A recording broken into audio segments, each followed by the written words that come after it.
ભારતીય વાયુસેનાએ આંદામાન અને નિકોબાર ટાપુના આકાશમાં નવી બેલિસ્ટિક મિસાઇલ ક્રિસ્ટલ મેઝ 2નું સફળ પરીક્ષણ કર્યું છે, જેમાં મિસાઇલે ચોક્કસ નિશાના પર ટાર્ગેટ કરી હિટ કર્યું હતું. આ મિસાઇલ આકાશમાંથી જમીન પર ઝડપી ગતિએ ટાર્ગેટ કરવાની ક્ષમતા ઉપર 250 કિલોમીટર દૂર સુધી હુમલો કરવાની તાકાત ધરાવે છે. ઇઝરાયેલને આ મિસાઇલને રોક્સ પણ કહેવામાં આવે છે. તો મહત્વનું છે કે ભારતીય વાયુસેનાએ મિસાઇલના પરીક્ષણ માટે સૌથી ઘાતક ફાઇટર જેટ સુખોઈ Su-30 MKIનો ઉપયોગ કર્યો હતો. સેનાએ પરીક્ષણ માટે અંદામાન અને નિકોબારની પસંદગી એટલા માટે કરી કે ત્યાં ત્રણેય સેનાનો ભેજ આવેલો છે. ઇઝરાયેલની આ મિસાઇલ ભારતમાં જ બની રહી છે, જેને મેક ઇન ઇન્ડિયા પ્રોગ્રામ હેઠળ બનાવાઈ રહી છે.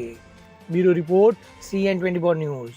હવે જુઓ દેશ દુનિયાની તમામ ખબરો તમારી આંગળીના ટેરવે.